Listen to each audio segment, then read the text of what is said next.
Hey everybody, welcome back to The Boy and the Beard, Season 2.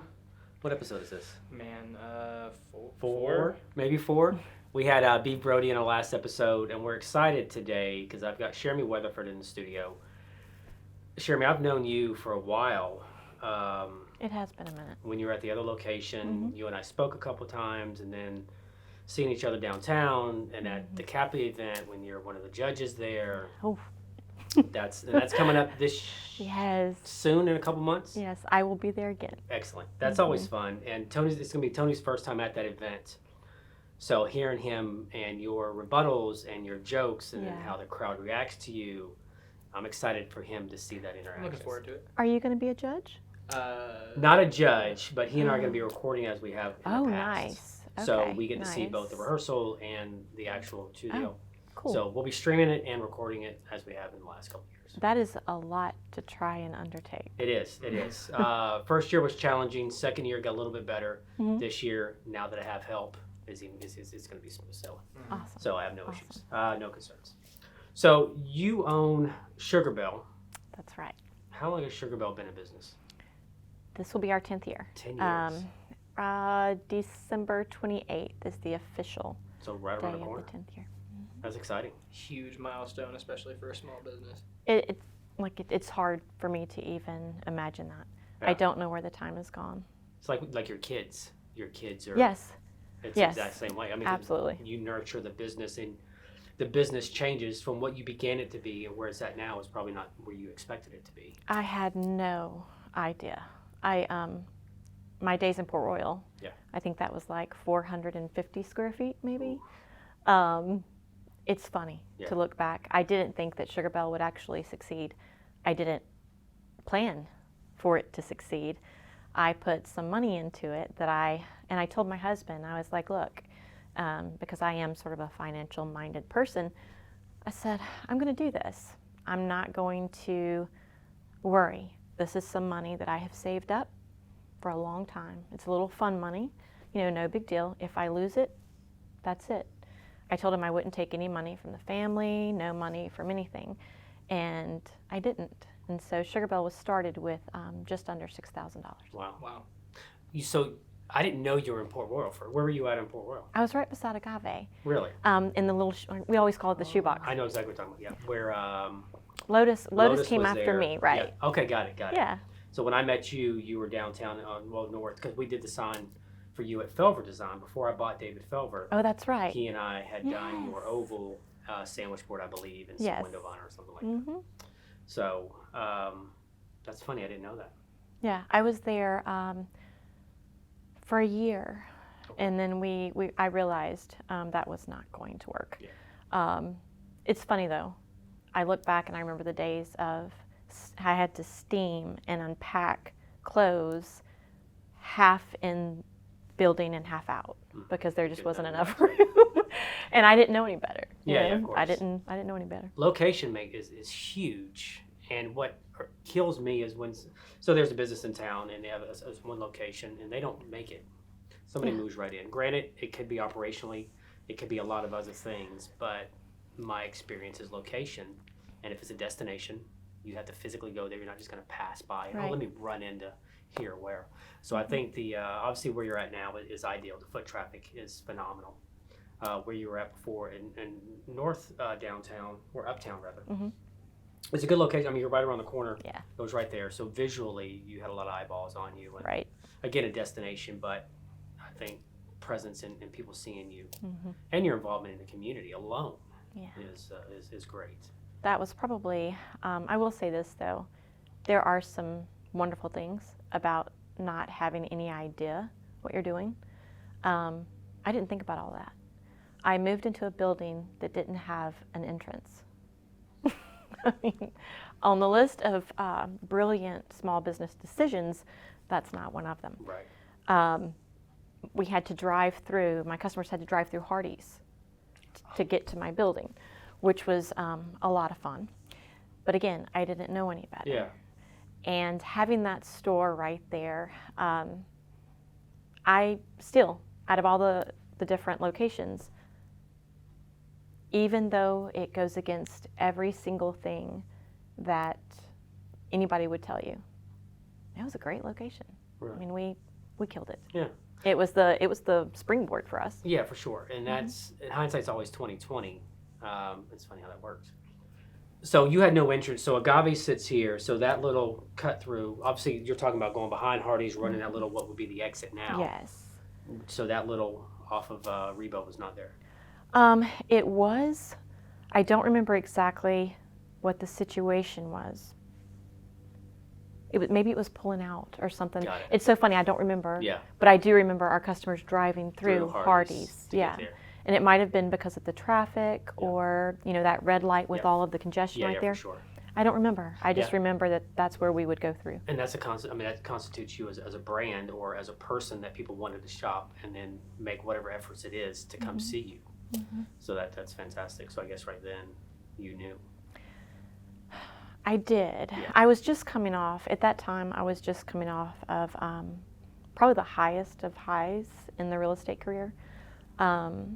I had pretty much done everything that you could do in real estate. I had nothing left to prove, I guess. And so we were on an airplane, my husband and I. We were going home to my family, and I just looked at him. And I think anybody that has ever been in a career and taken it as far as you can take it, burnout is usually right around the corner. Yep. And I looked at him and I said, I'm tired. And not the kind of tired that you get from being up all day, but that gut, that bone, I'm tired, And I said, I'm going to take a year off.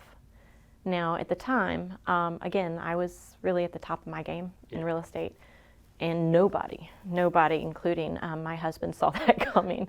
But being the person he is, he looked right at me and he said, okay, I am the last person in the world to start a women's clothing store.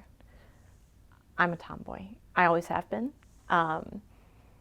So when I told him that's what I was going to do, of all the things I've done to give him reason to look at me like I have two heads, it was that one that caught him so off guard. He looked at me and he said, women's clothing. And I was like, mm-hmm. And actually that was Thanksgiving, and not even a month later is when we opened up. That's insane. It was right around that time. So that had to be 2011? Thanksgiving 2011, you approached him? The end, yes, the end. Mm-hmm. Yeah, that's great. That is. Obviously the competition in town is more competitive. There are more, as I think, it's funny how that works, because I think you and I are pioneers in the sense that you were one of the first ones here 10 years ago, and we're going on 7 years ourselves. And then there are other people that have popped up, and we've seen them come and go. So it's funny how you overcame all those. It's the fact that you're still here 10 years later, The longevity. and the longevity of your business, and the fact that people, have come up around you and they're no longer here. And most small businesses really come and go quick. It's like 3 years. Especially in this climate. Yeah. There's a lot of obstacles that I don't think people on the outside understand, from property tax, personal taxes, employee tax, self-employment tax, And then state tax, sales tax. the everyday stuff. Oh yeah, for sure. And, for the first time in 10 years, SugarBelle has staffing issues. We have, it's just the little things. Now we're experiencing delayed shipping, and costs are going through the roof. And so that's new. Yep. But I will say this. The downtown community, the other boutiques, I actually think it's great. I believe that the more of us, nobody's going to get out and go shopping unless they have a few options. Correct. And so I'm actually excited when I see a new boutique come. I think the years of me worrying, how's this going to affect my business, that's gone. I don't worry about it. It's not an issue for me anymore. Well, that alone is probably a huge relief. It is. Because the worry from day-to-day operations, and are we going to be busy today? And obviously your worry is shifted to now probably staffing and cost control and profit. Do you raise your prices to combat, the coming prices, and what that's going to do for your clientele? Are they going to be upset? So. And that's what SugarBelle has always done well. I think that starting out, again, I was coming from real estate. I was comfortable in that arena. I could walk into any room and talk about anything. I didn't question myself. I never got nervous. Whatever question they asked, I could answer. And then here I go. And at the time, it was so funny. When I was getting into it, the big subject at the time is retail's dead. The same way that I got into real estate. When I jumped into real estate was dead. It was, around that mark where, it was so common. There were more foreclosures than there were anything else. Right, because we're coming out of that 2008. Exactly. So I don't know why I chase red flags. I But think I the do. challenge. Maybe. Or maybe I just didn't pay attention. It could be that. Yeah. Some the whole saying, ignorance is bliss. And Yes. if you It don't is. Even, It is. like at the beginning, you didn't worry about those details. You weren't already disheartened before you even Oh, started. I was clueless. Yeah. I was absolutely.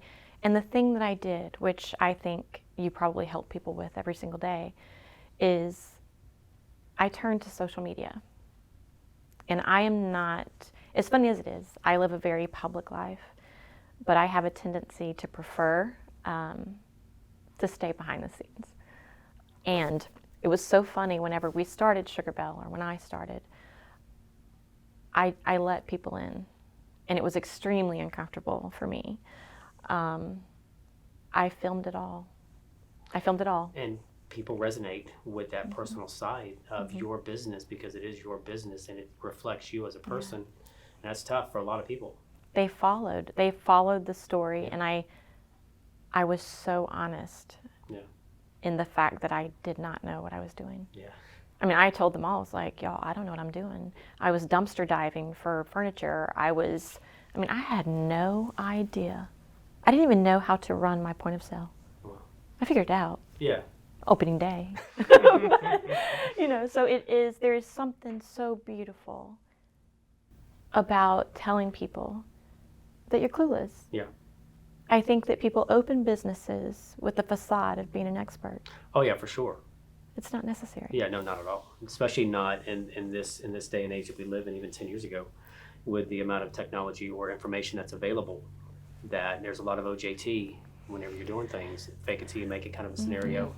Yeah, you might as well be transparent because there's just so much can't hide it. information. Yeah, no, not at all. Yeah. Yeah. We're all human, and the fact that if they see you succeed making mistakes, then it just allows them and makes them realize that they can succeed as well. And with social media, everybody always shows the great side of things, and your feed is all these guys with cars or all this equipment or whatever have you. And that's where the depression and the anxiety comes in because you're not as good as that person, or why are they getting that and I'm not? Yeah. You can't be that way. And I do believe that that was the foundation of SugarBelle. Yeah. The fact that I had nothing to lose. I could walk right back into my real estate career as if I never left. Yeah. And so I didn't have the financial stress, which I can imagine changes everything. Right. I absolutely refused to get a loan. I refused to use a credit card. So everything in that first building, from the shelves that I built to the furniture that I literally got out of a dumpster, I went into it thinking that it was all going to fail. Yeah. And so it was funny. It was this project. It was funny because at the time I was doing the development side of real estate, new construction. So I spent my days mostly with men. Yeah. And in work boots and construction sites. And so to let the world know, hey, y'all, guess what? I'm going to be selling dresses. It was funny. Yeah. People were like, you sure about that? Yeah, for sure. Questioning whether or not. And Kelly and I were talking last night, I think about that. Yeah, so when SK started, and I've never told the story, ironically enough, he's never heard it either. So in 2014, when I left Sonic Drive-In, I was with them for 23 years. Okay. And one of those, again, burnout, you were tired. 23 years, and in the last 10, 12 years, 60, 70 hours a week working for somebody else.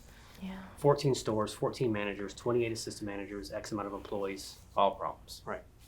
So I left in 2014, and I was like, I want to start SK. what is SK? You know, we're going to do social media management.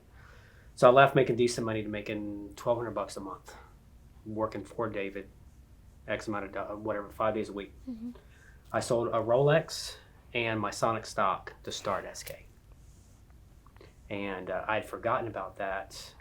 I don't know. I mean, I had a 1972 Steve McQueen Rolex. Oh my gosh, yeah. And sold that, and then sold my Sonic stock, and that gave us some little bit of cushion money, Of course. so I could afford to do the $1,400, whatever that money was. Mm-hmm. And so it's funny to see that growth and how life is not what you expect it to be in any facet of it. So You'd probably pick SK over that Rolex nowadays, huh? I would Isn't that definitely, funny? yeah. And what got me on that, we were watching a TikTok with one of the Shark Tank gentlemen. Yeah. And he was talking to a tech guy, and he was wearing an iWatch. He said, you know, that's consumer a piece of electronic. He said, you wearing that is saying you're 20% off. Yeah. You know, and reading the comments, his watch collection's up 100% over the last 3 years or whatever that is. So it's just funny how we're all that. Well, no, I think we forget too. Yeah. Just talking now, like all these bits and pieces are coming back. Yeah. Because the stressors, the couple of weeks before opening, because I'm unable to make a decision and then not put it into action as quickly as I can. Once I make up my mind, it's going to be done. Yeah. Right, wrong, ugly, it doesn't matter. It's going to be done. Yeah. And I ran so fast towards it. And the funny thing is, at the time, I didn't tell a soul. I told no one. And I've always told the girls that I work with, I'm like, the worst thing you can do is share your dreams. Dreams are not open for interpretation of anybody else. They're not allowed to give you input. It's not something they would ever understand. Because they're going to question it, and therefore it's going to make you second guess. Are they right? Is that going to happen? Yes, there's no time for So that. it's for you. You have to make that decision and fail or succeed. Yeah, so I tell the girls, I'm like, keep your head down. If there's something you're working towards, don't tell anybody. Just don't. Keep your head down and just do it. And that's what I did with SugarBelle. And I do look back and I have to giggle at all the just horrendous mistakes I made. But it made you a better person today. It did. And I do believe it made me more relatable. I've always been, I would like to think, fairly relatable. But it made me more relatable because from the plumbing exploding into the floor. Wow. It was just one thing after another. And had I had any experience whatsoever, I could have intervened before. But Right. I just didn't know. Yeah. I woke up every day and was like, ooh, what now? I did. Yeah. I did. And I think that at that time, that's what we needed. Yeah. And just like all women, most women, when you are down and just blah, you can do two things. You can cut your hair, ill-advised, or you get a project. And I looked at him and I said, I need a project. Yeah. Take your mind off of. I needed a project. And that was something, again, we didn't tell. We Right. kept it very quiet. Yeah. It's nobody's business. Exactly right. And opening day, he brought me a cup of coffee. I'm a coffee fiend. And he set it down on the register, the counter, and my stomach turned in a way I had never felt. He and I looked at each other and I was like, no. Because we had experienced. And so I kind of played it off and I was like, I'm just nervous, right? Opening day. Well, that lasted about 4 minutes and then I literally ran to CVS. I think, is that CVS now? Yeah. It was Walgreens maybe. Yeah. I ran and got all the pregnancy tests, all of them. I found out I was pregnant opening day while in the very small bathroom of my business. Wow. So right before I opened the doors, and we had a line, we had one of the longest lines I've ever had at SugarBelle. And I was like, hey. Wow, I can't even imagine. They probably thought you just went and pounded that coffee. Yeah, it was a lot. And, Reed was pretty much in shock. So Yeah. Oh, I can imagine. it was, so that was opening day. Wow. So 2 things were born in a way on that day. Your business, and then obviously the knowledge of, so that's a crazy. great story. Yeah, because a lot of time, I mean, I'm sure most women know they have that story of when they found out they were pregnant. But to coincide that with the opening of your business is bittersweet. It is. Yeah. It's more intertwined. And I found out how intertwined that was when Matthew was staring right at my business. So you were mentioning Matthew coming to town, and how did that affect you? I think that was the point, because I was still at that time with SugarBelle. It was always in the back of my mind, if I can't sustain it, I'll just close it, because I didn't know anyone. I'll just close it. So that was I always had my foot, at least one foot out the door, because I knew, it's so odd. Real estate isn't necessarily my passion, but figuring it out is. And I've always been very good at it. So I always knew in the back of my mind, I'll do this for a little while. It's fun. I'm having a good time. As soon as I'm not having a good time, I'll close it.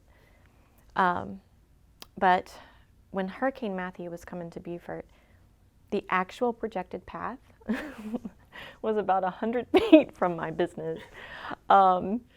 There on the corner, the Belle and Me curve, and at SugarBelle we could stand at the door and look out into the Beaufort River. And I remember looking out that door going, you have got to be kidding me. Because all the time that I'd spent in real estate, we hadn't had a hurricane. Right. We had a long stint where there was nothing. I had forgotten, because I'm from Mississippi, and we were devastated by Katrina. So I had absolutely forgotten about that. And then to look out my door and realize that it was staring right at my business, packing up everything, and it's so funny, I knew none of that was going to help. No. I knew it, but I had to try. Yeah. And coming home to that, there were so many kind firemen, policemen, nurses, people who stayed behind, were giving me updates. They were sending them to me, which probably, I'll just never forget that night. Right. They sent me a picture, and the Pigeon Point sign was about this far from where the water was. And my business was right there. Right there. And so I fully expected to come home to nothing. And so that's when I started realizing how much it meant that maybe I wasn't really going to close it. And maybe that was like a coping mechanism because I can't accept failure. Right. Ooh, So- that's I kept my foot out the door just in case. You could only go That's- 95% in. not being able to accept failure resonates 1,000% with me, especially in a small town. Failure in a small town is not an option. No. I don't even understand that word. That's one of my motivators, Yeah. is to try harder and to work as hard as I do. Twofold. One, to help with keeping my mind where it needs to be, Yeah. and then succeeding. There's just no other option. I don't feel like there's an option. No. There's not. No. And that really, I always knew that I wasn't going to let it fail. Yeah. But in order to save face, I always said it was okay if it did. Until Matthew. Yeah. And I was like, no. I was like, this is not happening. Yeah, for This sure. is not happening. So what changed for you from, let's say, from a marketing standpoint, from a business standpoint, how going forward after that, what changed for SugarBelle? How did you adjust, or did you adjust? I've never thought about that. Did anything change? I mean, did your business plan change, or did you just keep doing what you were doing? I think the only thing changed, the business model has pretty much been the same from day one. Yeah. I just added stuff to it as I learned. I think the biggest change was the amount of fear that I had of failing, because I learned during Matthew not only what it meant to me, but what it meant to an entire army of women. Yeah. I knew we had a loyal following. I knew they had always been so kind. I had no idea. Yeah. There were women, and I laugh about it, like I remember it. One in particular, she was living in Walterboro at the time.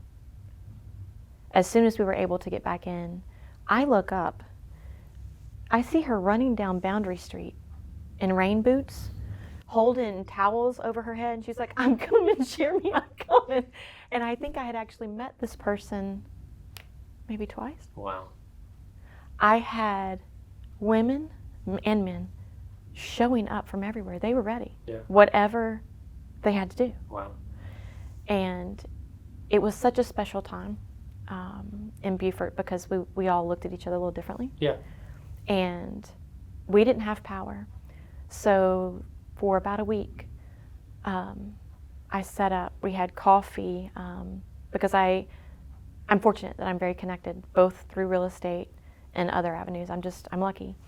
And I called some people and I was like, "Hey, these guys are tired," talking about the linemen and policemen. I said, "They're exhausted."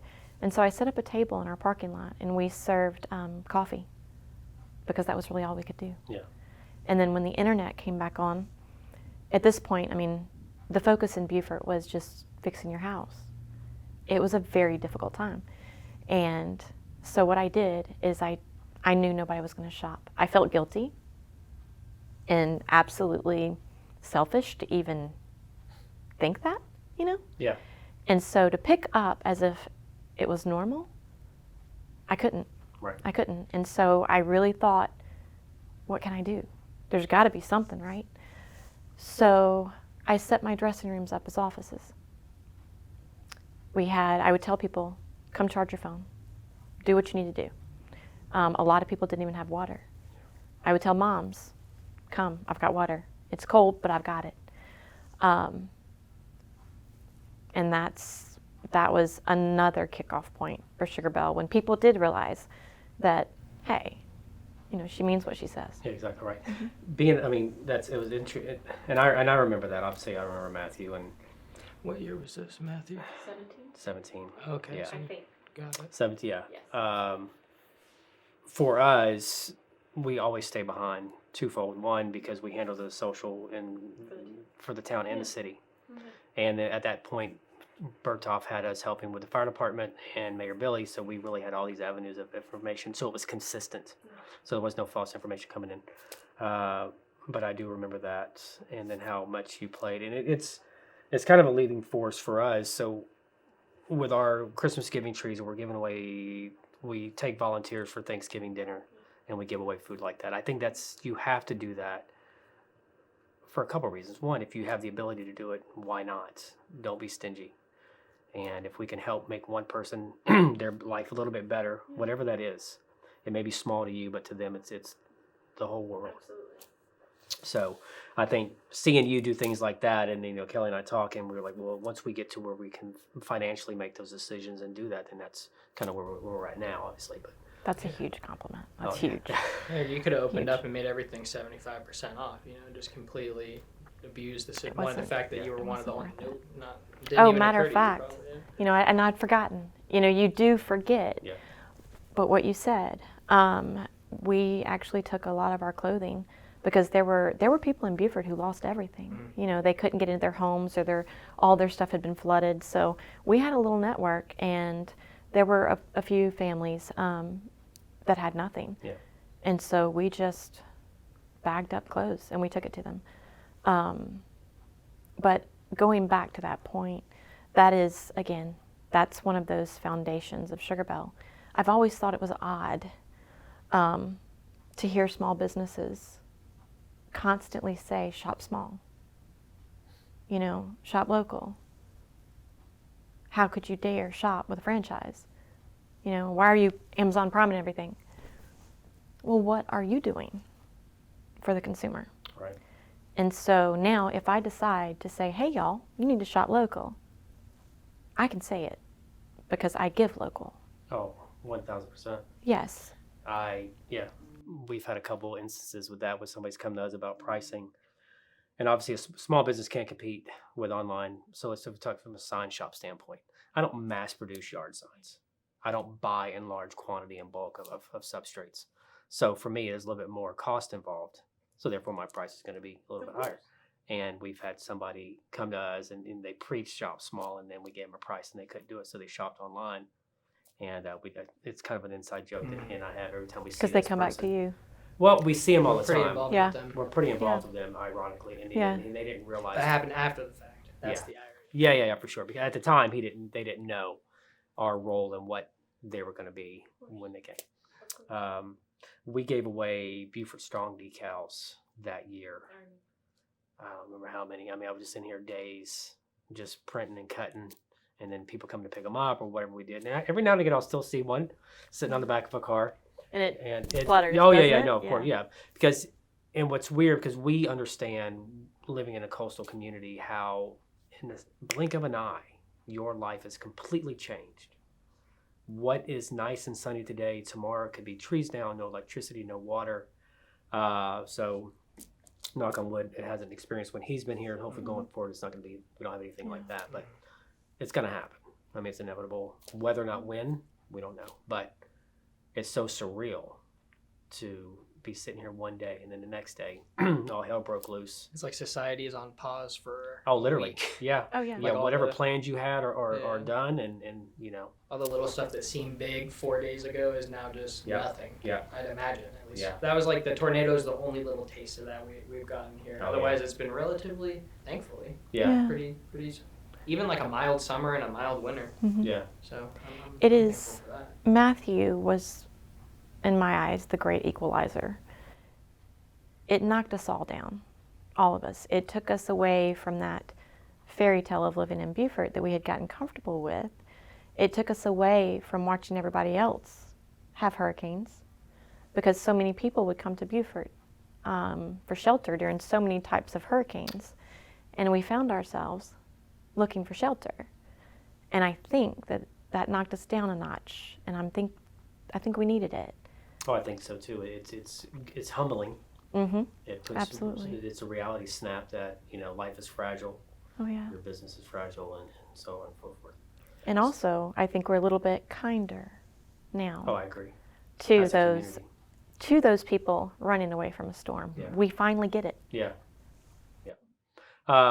So if we jump into COVID, I know that's been rough for everybody, but you came out of it. You survived again. What did you do during COVID? How did you move or maneuver, or what did you do? Now that was a doozy. Yeah.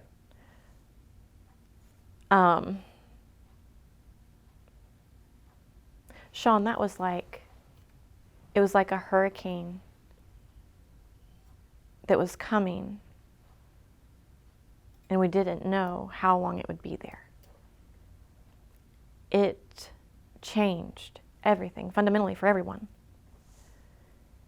That was another one of those times where I was like, here we go. This may be it, Yeah. This may be it. And it wasn't. We figured it out. What we did is, going into it, I didn't have an answer. I had a website. I've always had a website.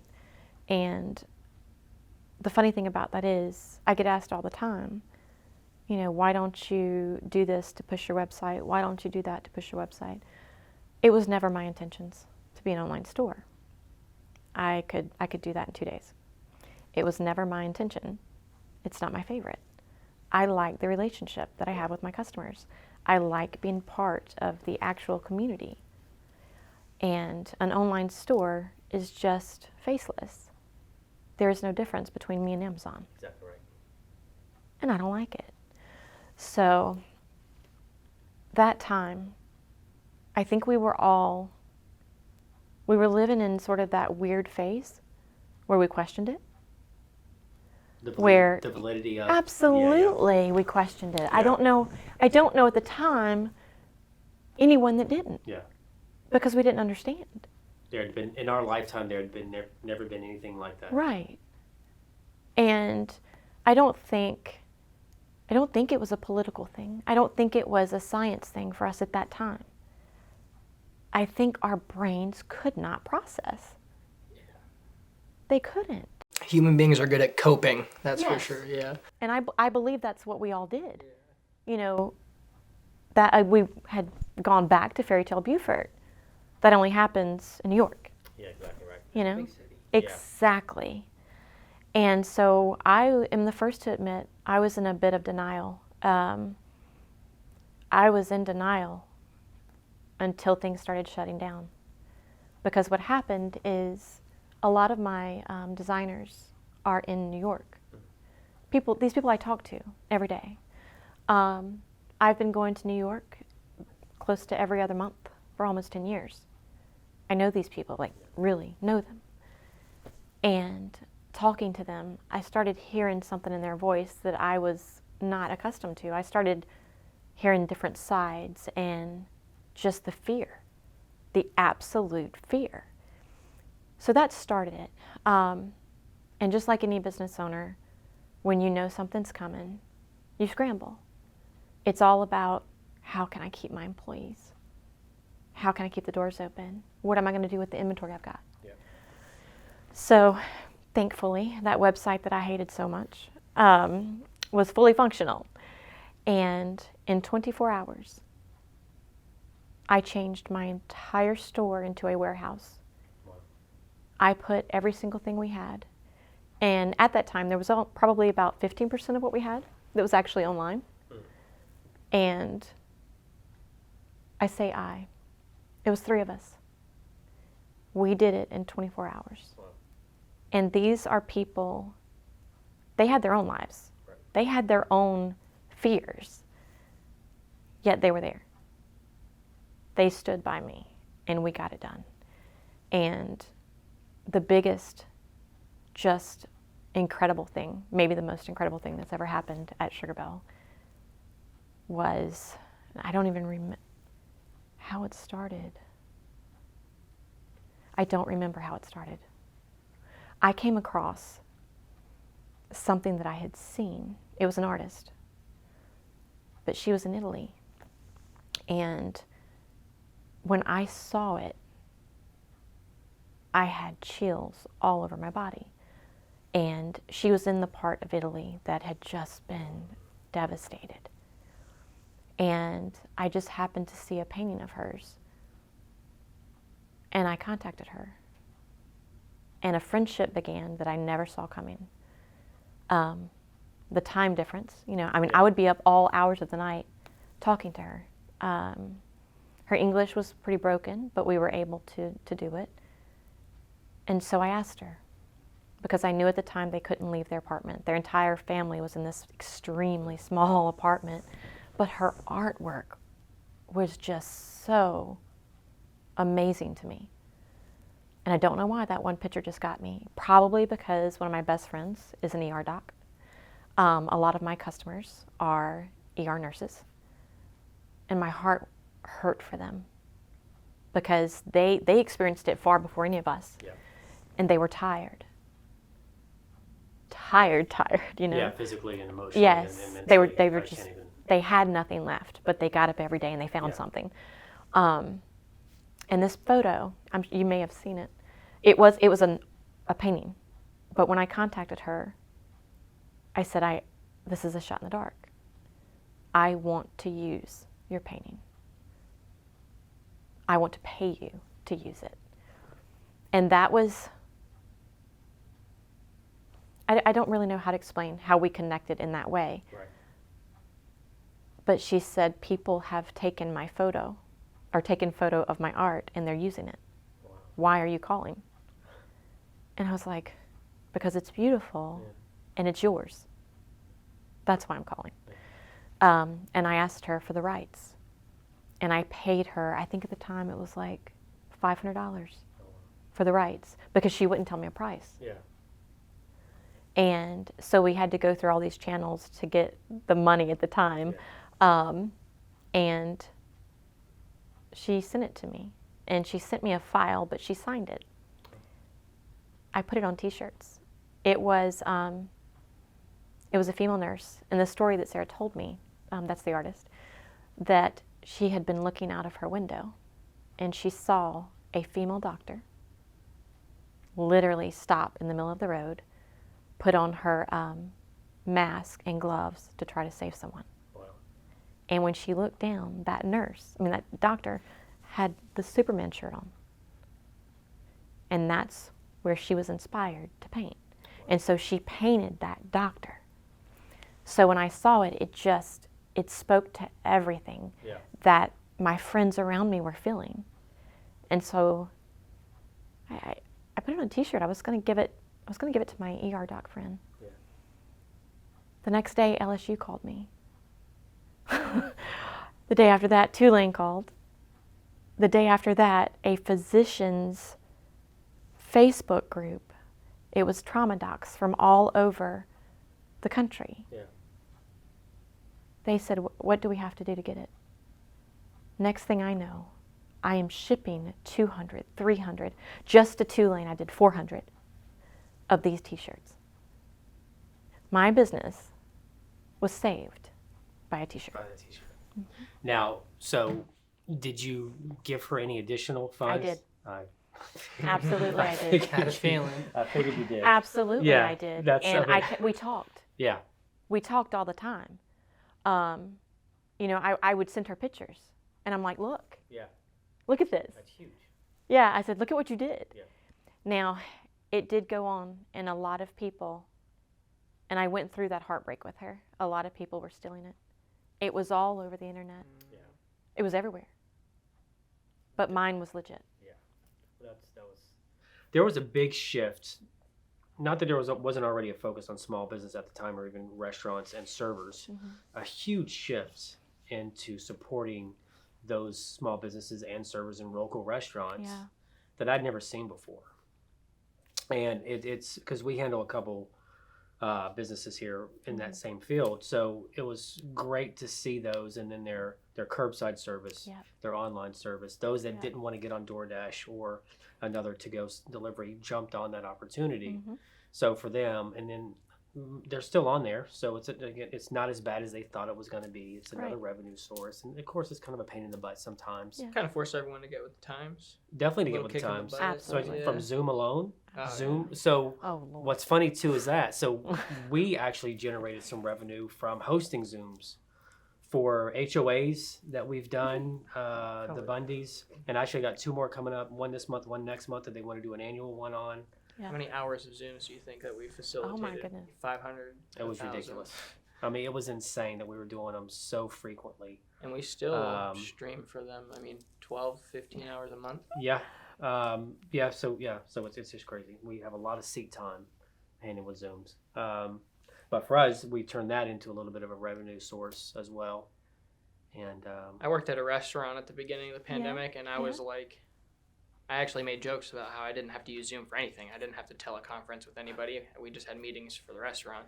Yeah. And then I moved, and one of the first things that fell onto my plate was facilitating just like mass quantities of Zoom. And now people ask me questions about it like I'm a Zoom IT person. So. And ironically enough, we've got a Zoom coming up next month, but Bundy management wants him to go to the place beforehand so he can help make sure they're on par. I was going with into what they're people's gonna- homes to help Oh, yeah. them Zoom for the book, like a Yeah, virtual. That's amazing. Book the Friends of sandwiched the in. Library, yeah. Book sandwiched in. We were outsourced to go in, and he would go. He was No, not at the time. They but were Yeah. because masked. of their age, Yeah, but he was yeah, masked. yeah. Went in there and handled that. So yeah, we became the Zoom guys. Isn't it? It's so funny, but that's what makes us different. Yeah. That's why, even though all of those big name stores that went under, I mean, every day I woke up, I saw another one go under. Yeah. They were the ones that were taking business away from us. But the truth is, we survive no matter what, Yeah. because we are not so big to think we are invincible. We know what it's like to wake up and have the entire world change, especially those of us who've began from nothing. I mean, what are you going to do to us? Yeah. We began with nothing. Yeah, exactly. You're going to take everything away? Yeah. No big deal. Yeah. You can't go in the negative. We've done this before. Great story. T-Pain. Yeah. Definitely, he had his Bentley repossessed, and he had somebody handle his money. So make sure you have somebody watching those. And he's been down that road and a multi-millionaire. To Nick Cage too squandered his entire fortune buying castles and fossils. Yeah. COVID taught us so much about ourselves, about my business, about what I'm capable of. But I think it taught us how important our staff is. It taught us, quite frankly, we're nothing if we don't have that. And I've always been good to my girls, always. But when I realized the things they were putting aside to come in, but we were figuring out ways to get them in the building, and they were still coming, and they actually didn't want me to pay them. Wow. I paid them. Yeah, of course. I did not lose one person during COVID. I would not let that happen. And to tell you how amazing my customers are, one of them, actually there were several, but one of them I'll never forget, slid an envelope under the door of SugarBelle with money that said, "Don't let those girls go." Wow. Oh, that still gives me.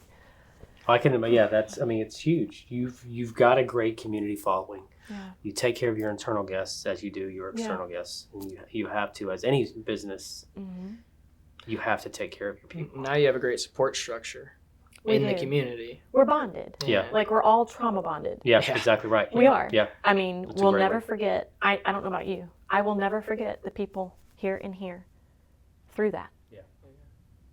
No matter what. And even though at the time it was random, but those people, I will never be able to look back on this period and not think of them. So I don't know about you, but finding downtime is hard because I'm an overachiever. I like to work my tail off, and if I'm not working, I feel like I'm failing. It doesn't even, you know what I mean? I know. If I do know. If I'm not fully jam packed, then something's wrong with my business. Right. If I find myself with a day off, then I could be working on something else to do whatever.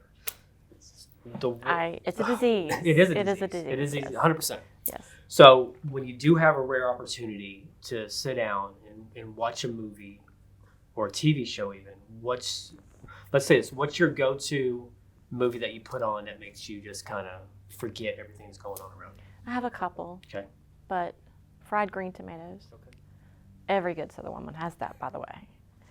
I love that one. Yeah. I can quote it word for word. Wow. And then Still Magnolias, of course, because they coming from Mississippi. Like even though this is the South, it's not the South. You know. Yeah, for sure. So it makes me even the twang in their voices or the phrases they use. It feels like home. Yeah. So those are my two. What part of Mississippi are you from? Brookhaven. Brookhaven. Where's that at in the state? I usually say Jackson because that's usually the only place that people know of. Okay. Brookhaven is this beautiful farm town, and it is teeny tiny. Brookhaven. Tupelo comes to mind for me because when I was younger, obviously it's the birthplace of Elvis Presley. Yeah. But my grandmother, I lived in North Carolina, we would travel in her Cadillac. Yeah. From there to Tupelo to see her mother. Of course. At the time, so that resonates with me in Mississippi every time we go by there or whatever that is. And I was young. I mean, that was a long time ago. Yeah. Are you watching anything on TV now? Do you have any series that you're watching or? That's just the thing. People ask me all the time. It's a common misconception that I am a workaholic. I do like to work. I enjoy it, quite frankly. I don't necessarily watch a lot of TV. I will put on Seinfeld in the background. Now that it's on Netflix, even. Oh, more yes. I was happy about that.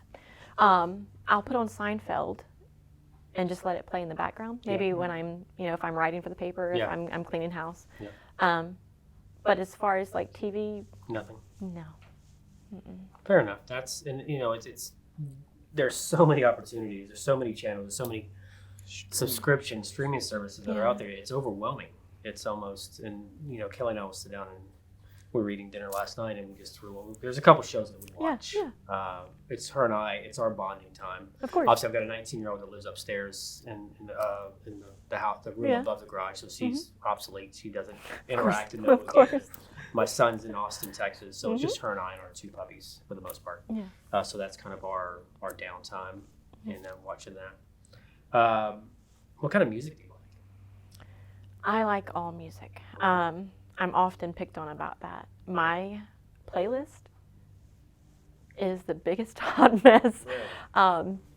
So on one extreme, one of my all-time favorites, and will forever be, is Eminem. That's surprising. He is one of the most talented writers Yeah. in our generation. Yeah. And I will always believe that. And I will listen to anything, and I can say it all. I try not to play it when my daughter's in the car. Yeah. They don't have that on Kid Bops. No. But yeah, for sure. yes, he is, and will always be one of my all-time favorites. And then Otis Redding, Okay. B.B. King, Stevie Ray Vaughan. Have you ever heard of the Teskey Brothers No, out of Australia? no. I'll look it up. Make a mental note. Mhm. They've got 2 albums, maybe more. Mhm. Their latest albums, the last 2 that I know of are fantastic. They do not sound like they're Australian, first of all. Yeah. I highly recommend them. Listen to I them. enjoy music. Yeah. Like you asked about TV. Yeah. I turn to music. I play the piano. Okay. And I think that has a lot to do with it. Yeah. Like, I don't have my piano here, which I miss. I always miss. But anytime I can get a chance to sit down and play, everything goes quiet. Wow. And when you have the brain that I have, which is just, I hope no one can ever get in there because they would commit me instantly. That's the only thing that shuts it off. Yeah. Music is very emotional. I mean, it creates and evokes so much memory and everything. And it's just, it's ridiculous how it is. We used to do an exercise in Sonic before. We'd have a manager meeting and then, the owner would ask, your hype music before you go to a drive-in, play that music that gets you in that better mood so you don't just walk in, kick the door in and start pointing fingers and complaining at everybody. So it definitely is a set of mind, puts you in a mindset that it's everything. When I miss home, when I'm homesick, because my grandmother owned a chain of several CD and album, well, it was albums at the time, record stores. So I grew up basically in a record store. I went from the farm to the record store. And I was opened to so many exposed to so many type of musics at the time, and so what I prefer is just, it's odd. Yeah. I love Merle Haggard. I don't know anyone who doesn't like Willie Nelson. Right. Maybe his ex-wives. Possibly. Yeah. Possibly. I feel that. Yeah. Like, that's home to me. Reba? Yes. But not as much. Because at the time, oh gosh, like, where all is this going to be? At the time, Reba just sounded kind of whiny to me. Right. And even then as a kid, I was like, why is she always whining? Yeah, for sure. Dolly Parton, I mean, come on. Oh, yeah, you can't. I mean, that is literally the soundtrack of most of us who grew up that way. So I go from country. The only thing I haven't really found that I can relax to, or that is anything that I enjoy, is the really heavy metal. That's not Like my It's not Metallica really in my heavy? wheelhouse. Oh no, I love But, Metallica. Like death screaming. yeah. Yes. Danzig and things like Yeah. that. I mean, what are they doing? Any hair bands that you liked back in the 80s and 90s? Let's see. Cinderella, Oh, Skid Row. Yeah. I think they had like 2 songs. White, Sebastian Still. Who was the White Snake? something? White. Yes, White White Snake. Tony Katane on the I mean, Jaguars. yes. Yeah. Now, Guns N' Roses. Yep. I mean, of course.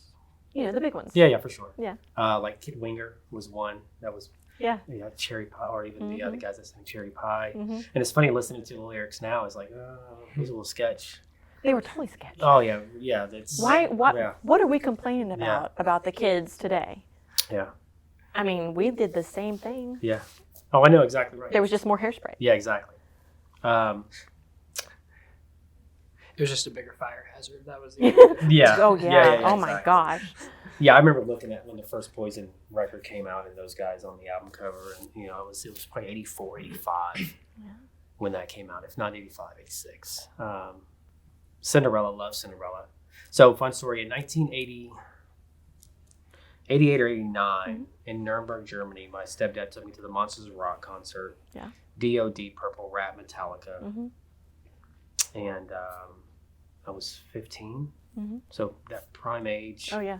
I still remember it to this day, obviously, so it meant a lot to me for he and I to take that concert. My dad took me to Aerosmith. Oh, yeah. Yeah. Never seen Aerosmith. I would love to have seen him. It was permanent tour. I have no idea why I remember that. That's crazy. Yeah. Because I was young. Yeah. But I remember that for some reason. That's amazing. Have you taken your daughter to any concerts? No. For 2 years, I've been afraid to go into major crowds. Yeah. Just because And of then after COVID the and everything else. Astroworld or the Yes. yeah, Yes. so- And then also, she was so young. yeah, of course. And but she is like her mom. She is drawn to music, drawn to all kinds of music. She can hear music. Like some people listen to music. Not everybody can hear it. Kelly's a lyricist. So she is drawn to the song from how it makes her feel from a word standpoint. Yeah. Not me. I don't. Great example. I sent her, there's a Silk Sonic and Bruno Mars album that just came out. Really funky, really poppy. Yeah. And I sent her something because I liked the way it made me feel in the car. Of course. And she snaps back or something back of the quote of, it was something about Vegas. So, of course, there's some questionable lyrics in there. And she goes, of course you like it. I said, no. I said, it's all about the way it made me feel when I'm listening to it. Yeah. I could care less about what it says. So for me, driving, because I'm a percussionist, I play drums. Yeah. So I hear things a little bit differently than, and obviously you relate to that from being a pianist. Is there any instrument you wish you would learn to play that you haven't? I played around with a lot of them. I didn't have formal lessons with any of the others, but I loved to play guitar. Just picking on that, and then of course a harmonica, because everybody around me played a harmonica. I wish I would have learned the banjo, because it was all around me. Yeah. My grandfather would sit on the porch and he called it picking, I guess. I could have learned, but for some reason I didn't. There's still time. Yeah, I really like the saxophone. I wanted to play saxophone in seventh before I started. That was my instrument of choice, but I had an overbite. Yeah. So they did not recommend it. Obviously, because it of the would ring. have been horrible. So that's when I picked up percussion. But for me, violin or the cello or the standard bass, absolutely. I think I would have. Now I don't have any time at all. Barely have time to learn something new now. More or less picking up an instrument. And I don't know if I've got the dexterity Yeah. that I would have had, or so it'd be different. Do you consider yourself successful? In which realm? Can you tell me? Your personal. So your Personal? Your personal bar for success. So when you think of success, just it could be personal from the home standpoint or from the business standpoint. So it's just something that we've asked everybody. Of course. Answer's been a little bit different. So it's really, how do you define success, and are you successful? Yeah. How I define success is, am I happy on my own terms? Money's easy. Money comes and goes. But being happy on your own terms, living the way you want to live without worry that it is not the way everybody else lives. I am at that point. Like, it used to bother me people would say, if you do everything, you can't be good at anything. Not true. I've had a couple Not people tell me true. that too. We need to stick with one particular thing, and I'm like, I can't have all my eggs in one basket because if that basket falls, I'm screwed. I'm a creative person, Yeah. so I create. It's what I do. That doesn't faze me anymore. I used to get the questions. They would say, do you have any time for your family? What do you think? Because what happened, I think, through a lot of when I took 2 different roads and somehow married the 2,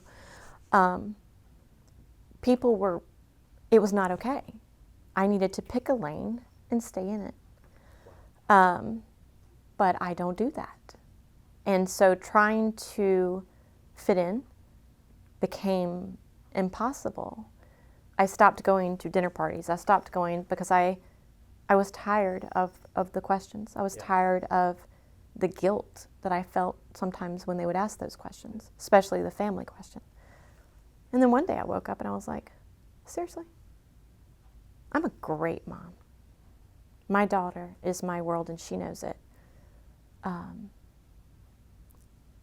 I'm great at real estate. I help a lot of people when they get in a pickle. That's sort of my specialty. And SugarBelle's doing all right. So I'm happy on my terms. No one tells me what to do. No one makes me get up and go anywhere. I don't have to be anywhere. And that to me is success. Perfect. That was a great answer. If you had to give one small business owner some advice, what's the one thing that you would give somebody who says, Cherimie, I'm starting a business. What do I need to know? What's the one thing you would tell me? Now that's really hard I know. because that is one thing I'm so passionate about and could talk for days. Okay, the first thing that popped into my head, I'll go with that. Yeah, let's go with that. Do it yourself. By yourself. For yourself. Don't take on debt. If you have to start digging things out of a dumpster, do it. Start small. Stay small. And don't go into debt. I'm so proud of that.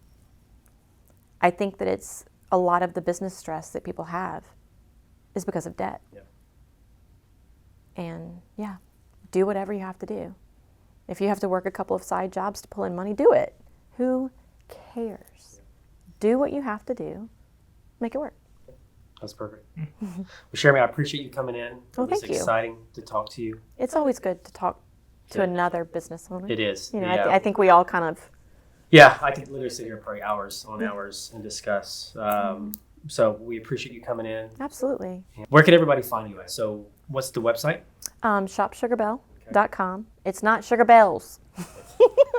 It's Shop SugarBelle. Okay. Yeah. Instagram and Facebook? Same? Absolutely. We have a TikTok. And a TikTok. I don't tick or talk, but my girls are really good at it. And I consciously, I follow you guys, Yeah, obviously. And yeah. then I'll purposely, if I see it, I'm going to, Yeah.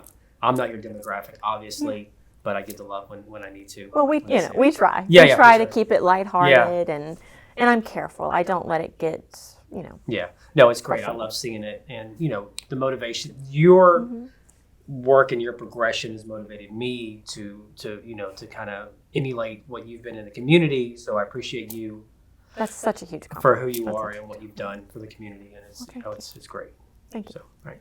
Thanks, everybody. We appreciate it. We'll see you again.